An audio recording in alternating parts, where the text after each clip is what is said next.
think it's been 3 or 4 months since I've done a show, maybe 6 months without going live at prisonplanet.tv, but I may not go live at prisonplanet.tv today in the third and fourth hour because I was doing back exercises Saturday. I got this terrible crick, and I don't want to be grimacing and stuff on the camera the whole time, but we'll see if the Advil kicks in. If it does, I'll go live. I'll come up in about 30 minutes. But I know those are popular. Folks like to watch, and I'm honored that you do. We get to show you all the documents and proof. In fact, I'm going live. Forget it. It doesn't matter.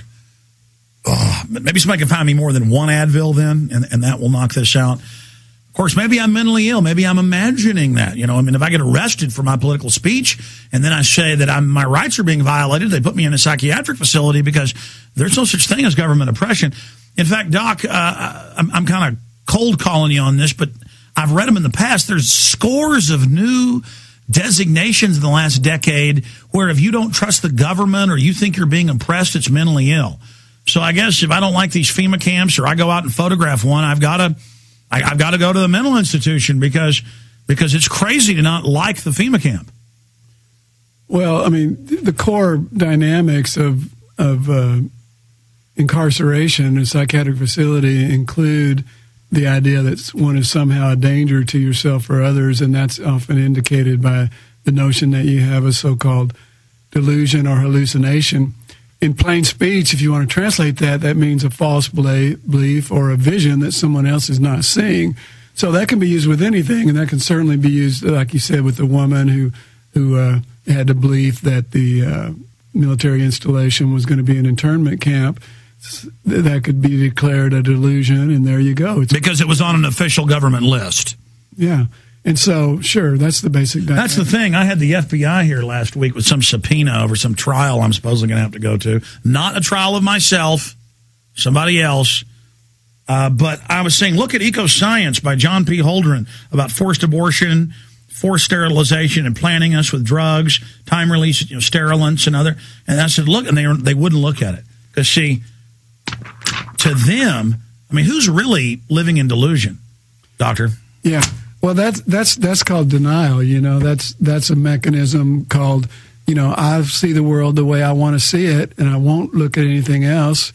You know, whether it's information in that book or whether it's children being blown apart, you know, in Iraq. You know, you just don't see that. What you see is only terrorists that justify aggression and continued bombing, or what you see is only a certain segment of so-called science that justifies a certain position in an action.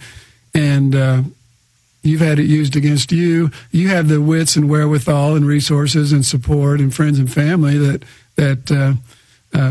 so you're able to keep going and stay strong and not be so vulnerable, you know. But the thing is that, you know, for most people, it comes down to, are you going to let them call your child a dirty name called ADHD and give them a stimulant drug called speed that's addictive, toxic, brain damaging, heart damaging, and think that you're helping your child? Are you going to have your teenager or your wife or husband who's depressed because they're looking at this horrible reality? They've been listening to too much Alex Jones, and they're reconsidering their life, and they're feeling kind of uncertain about what they thought was real and stuff. Are you going to decide that they have a chemical imbalance and so all they need is a little Prozac or Paxil to bring them back to life? Are you going to allow them to be stigmatized and drugged and think that it's medicine and yet you're going to a doctor for help? Or are you going to take I don't know if it's a red pill or the blue pill, but the one that the red pill, to see reality and to see that those are lies that are used to control and coerce and keep you from facing the real issues of so-called social and economic justice and tyranny and whatever. Well, Dr. Breeding, I've met your children. They're both good-looking, clean kids, but it wouldn't matter if they had green mohawks. That's their right. And they're about to both go off to college. We were talking about that last week when you were dropping some more books by that we sell in the bookstore, your 2 books. You're telling me Austin cops in your middle-class neighborhood pulled up and said you shouldn't be in your front yard? I mean, that's like this country's gone, because I've got all over the nation where the police declare martial law in towns. In fact, people won't believe it. Google YouTube CNN martial law in town, and they say you got to show papers to leave your neighborhood. You're not allowed to be in your front yard. I mean, the Austin cops pulled up and said, "Who are you?" And then they, I guess, showed them IDs, and then they said, "Well, you shouldn't be in your front yard. That's suspicious." It appears that a certain cranky, distrustful neighbor called the police and said, "We got some suspicious people out there," and the police took that action and decided, and the part that bothered me the most was that they told these two 16, 17, 18-year-olds that they were looking suspicious by virtue of their act, that they shouldn't stay out in their front yard drawing pictures and talking because that was suspicious, you know. Well, to a lot of people, actually, I'm starting to run into people that think being able to read or being able to use large words, almost like Idiocracy, the movie, is suspicious. And knowing things is suspicious, and drawing might have been terrifying to some TV head that to them that was so alien that might have looked like a green alien or something out in the front yard. Well, that reminds me of the teen screen kind of things where they go into the schools, and by the way, this is part of the current public health policy or insurance bill being put forward, is to include school mental health clinics and preventive treatment programs, you know, to bring forward more of this so-called mental health screening that we've been fighting. That's the model states. All these years. The President's New Freedom Initiative said we want to go from 15% of kids on the drugs to 50%.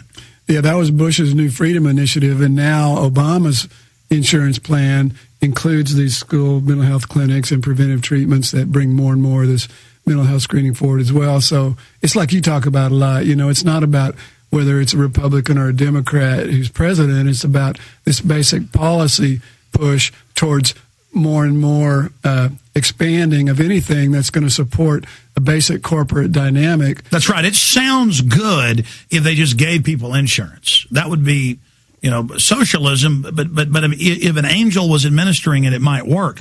The problem is, as you said, these eugenicists 150 years ago took over all academia. Their mindset runs basically most of medicine, psychiatry, psychology, the culture, and we still haven't gotten rid of this group that are literally waging war against any other idea, any other philosophy, freedom itself. And going over the health care bill, you're right. It is a total federal takeover of everything. Doc, tell us about the psychological perspectives in this. Well, there's the school mental health clinics, you know, that bring forth more mental health screening, and then also emergency services, which means more and more situations where some quote-unquote benevolent adult will decide that a young person is suicidal or something, and then immediately they're launched off to the psychiatric facility. You know, there's that. There's preventive treatment, sort of like a violence prevention, where you bring in mental health treatment, supposedly that's going to prevent violence. You know, and you've got mental health parity, you know, which means that you've got lifelong mental health benefits to parallel physical health benefits, you know, and problems with that is, one, remember that includes the benefit to be forcibly treated, since psychiatry can treat you forcibly, whereas the rest of medicine can't. Well, yeah, page 16 of the bill says that if you have insurance at the time of the bill becoming law and change, you'll be required to take a similar plan.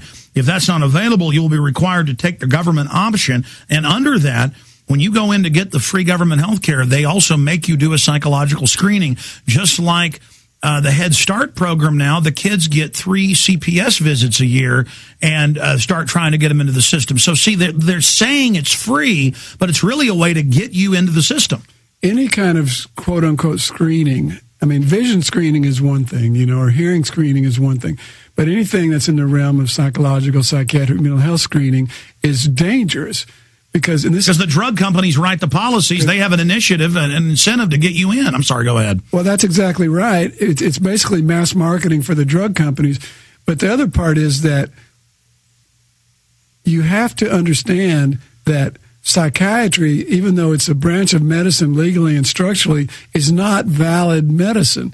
Psychiatric so-called illnesses are just behavior. They're judgments that are put on somebody's behavior, and you cannot diagnose an illness from behavior. You can diagnose disease by finding a physical or chemical abnormality that's confirmable and is consistently present with that disease. This does not happen with any form of so-called mental illness. It's all just somebody's exactly about behavior. I was reading studies from like 1880, 1890 when psychiatry really got going because there were so many people murdering their families, going crazy, chewing off their fingers, going nuts. And there were medical doctors at the time going, no, stop dumping mercury from these giant global